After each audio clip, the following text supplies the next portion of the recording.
Imaginez la scène. Berlin, 1923.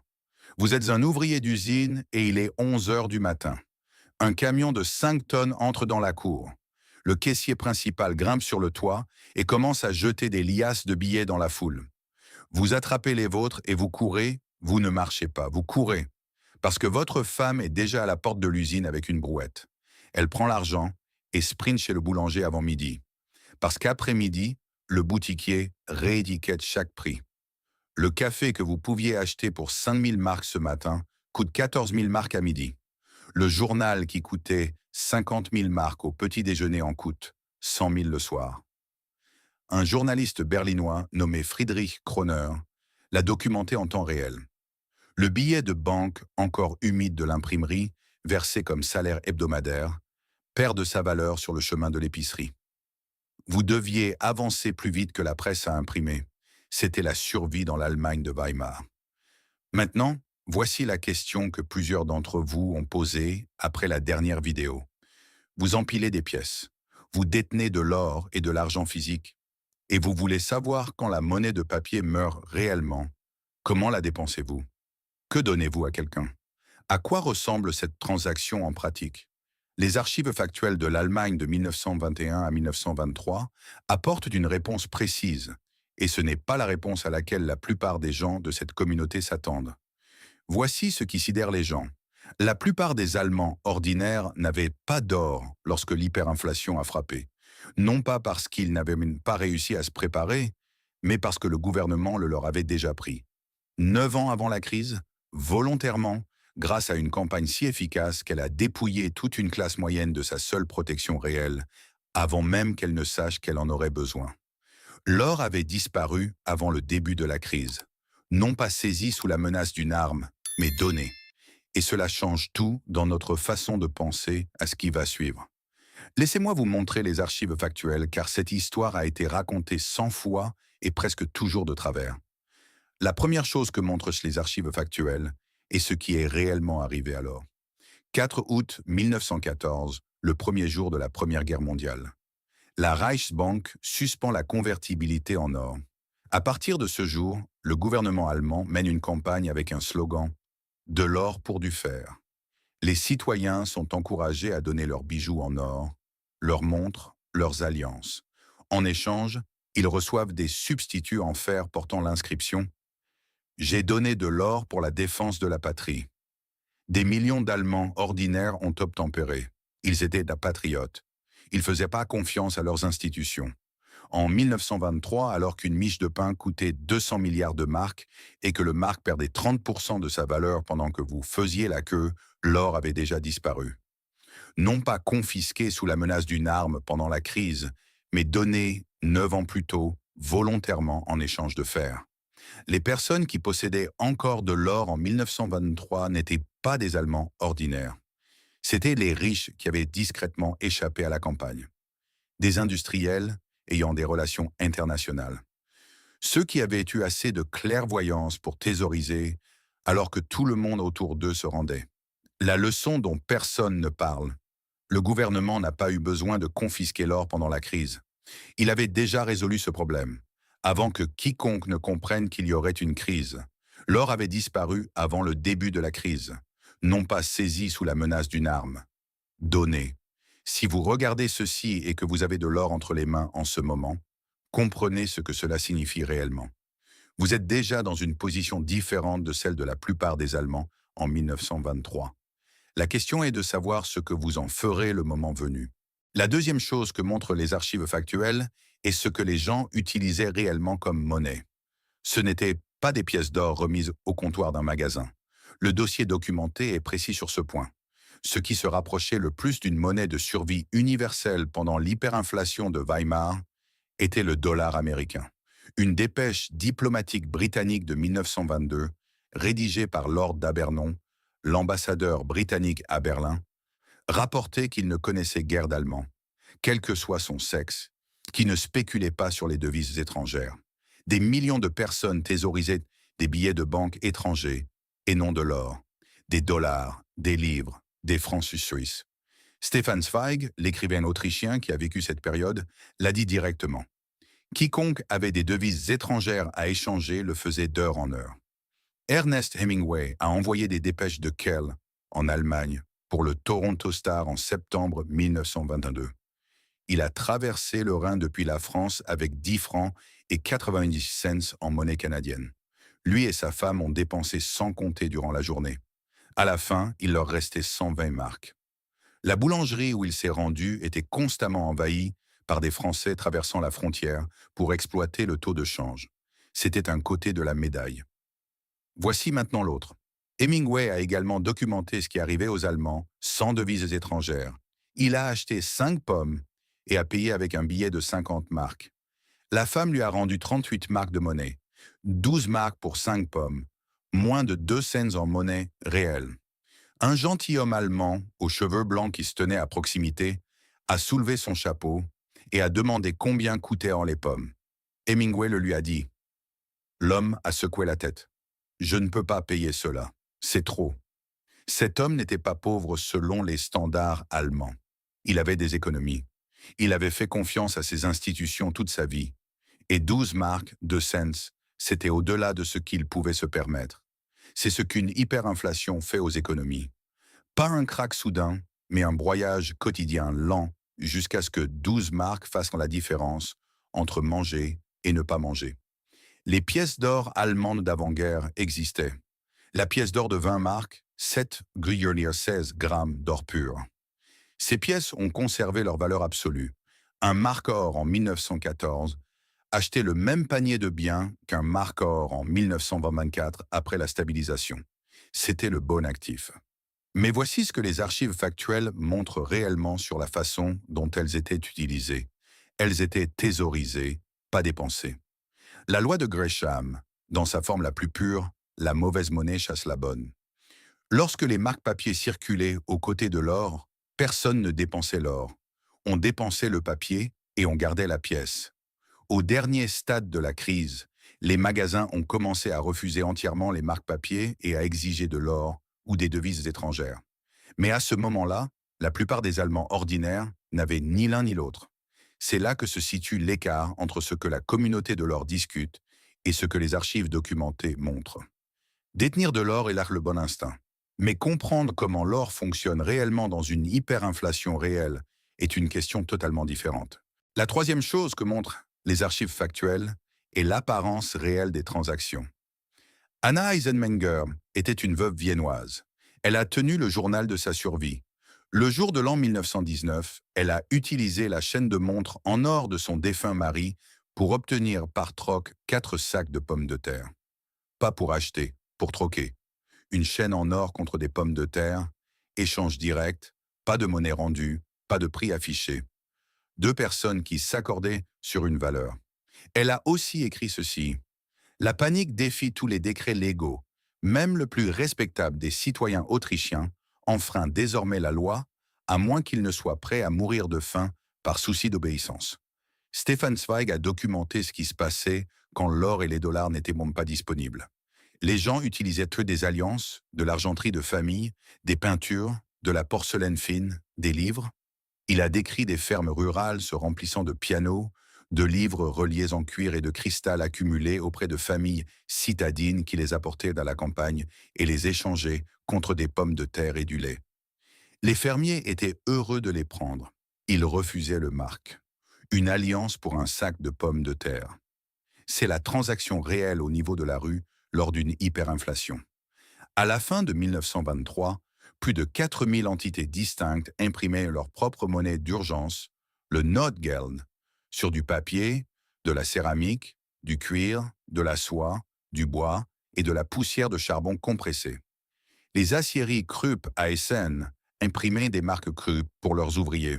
C'est devenu la seule monnaie stable de la ville. Et voici le détail que la plupart des gens n'entendent jamais.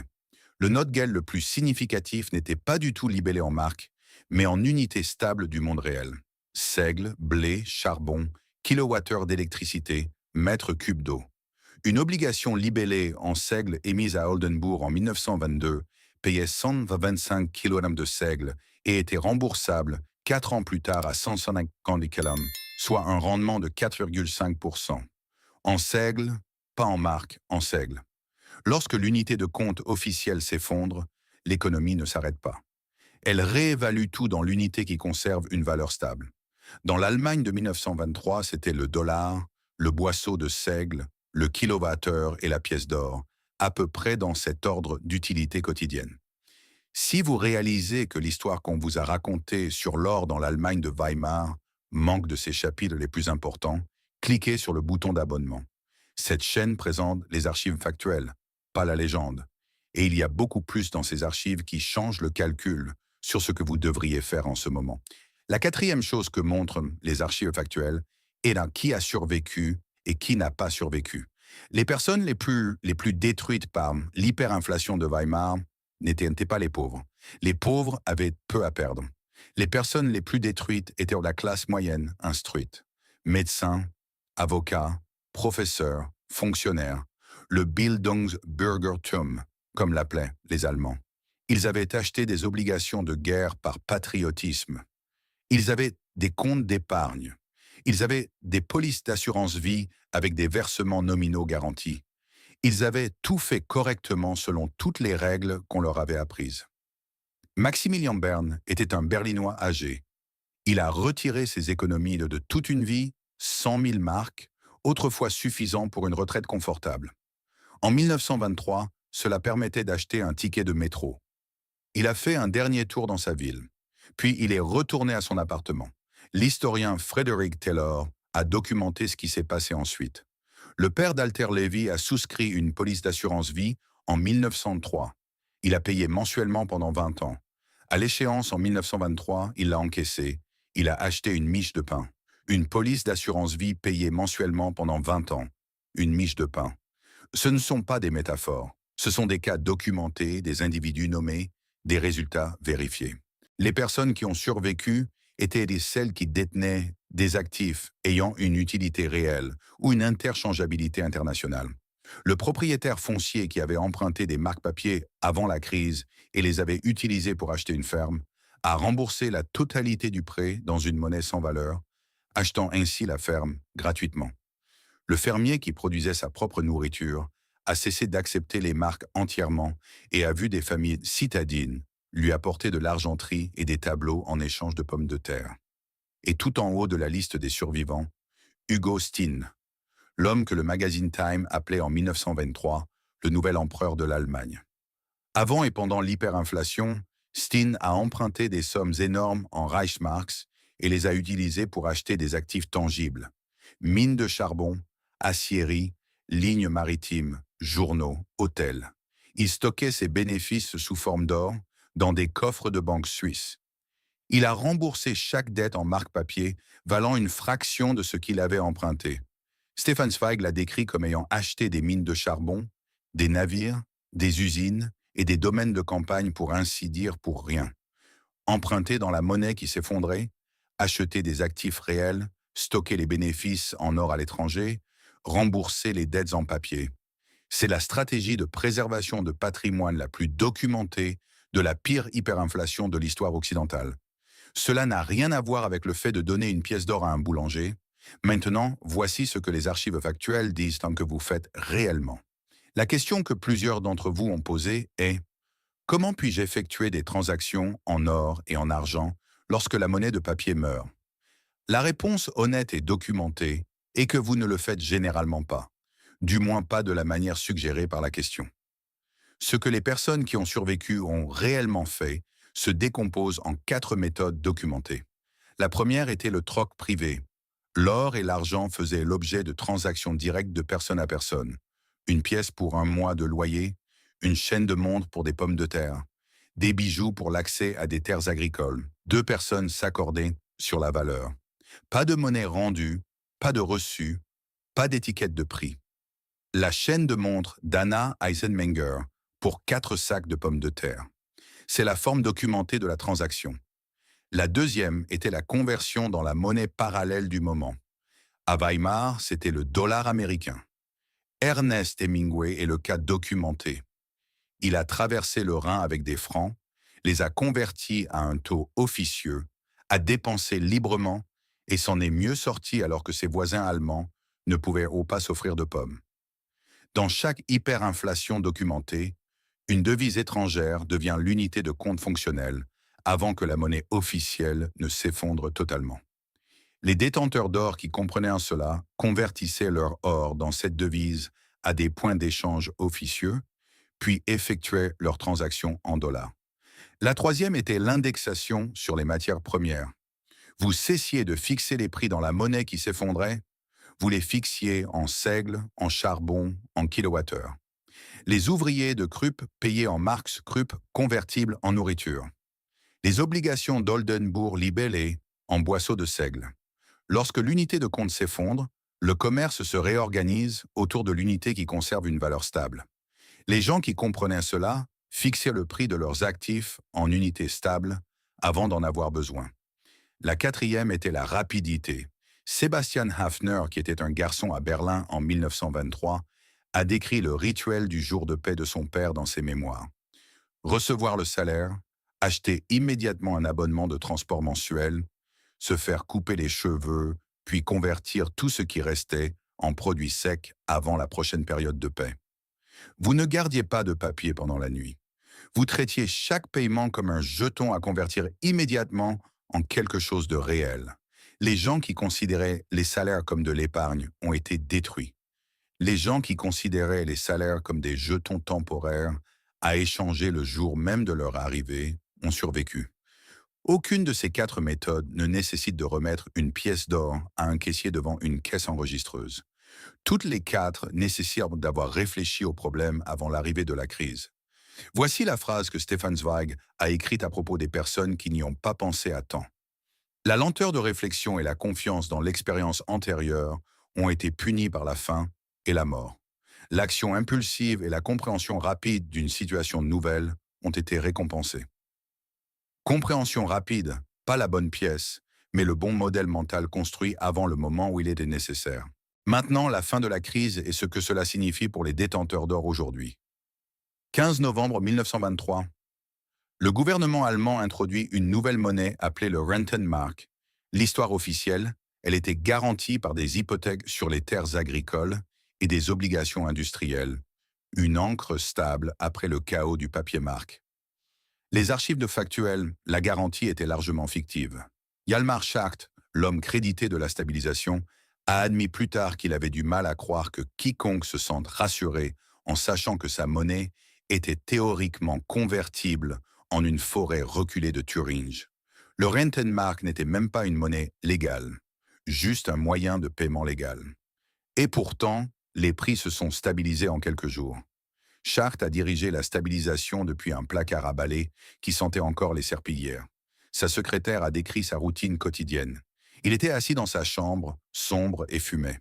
Il téléphonait énormément. Ce qu'il a réellement fait a été d'appliquer une règle de manière absolue. L'offre de Rentenmark était plafonnée. Le gouvernement ne recevrait plus de crédit illimité de la planche à billets. Cet unique engagement appliqué de manière crédible a suffi. La crise qui avait mis 2 ans à se construire s'est effondrée en 2 semaines. Rudolf Havenstein, le président de la Reichsbank qui s'était vanté en août 1923 que la banque émettait 20 000 milliards de nouveaux marques par jour et prévoyait de doubler ce chiffre, est mort d'une crise cardiaque le 20 novembre 1923, le jour même où Schacht stabilisait la monnaie. L'homme qui a tué le mark est mort le jour de son enterrement. Et voici ce que cela signifie pour les détenteurs d'or qui regardent cette vidéo. L'or qui était encore entre des mains privées le 15 novembre 1923, non donné à la campagne du fer, non dépensé pour de la nourriture pendant la crise, non cédé au taux du marché noir par désespoir, a été soudainement libellé en Rentenmark à la parité or d'avant-guerre. Un mark or en 1914 égalait un mark or en 1924. Les gens qui ont conservé de l'or physique pendant tout le désastre en sont ressortis avec leur pouvoir d'achat intact. Les gens qui ont dépensé leur or pendant la crise ont obtenu de la nourriture. C'était la bonne décision pour la survie. Mais les gens qui ont tenu bon pendant la crise et ont survécu grâce au troc, au dollar, à la rapidité, ils s'en sont sortis indemnes. Les deux avaient de raison. C'est la réponse honnête que donnent les archives factuelles. Maintenant, la question vers laquelle toute cette vidéo convergeait, le ratio dette au PIB des États-Unis était de 32% au cours des années 1970. Il est de 121% aujourd'hui. Le bilan de la Réserve fédérale est passé de 4 200 milliards à 9 000 milliards entre 2020 et 2022.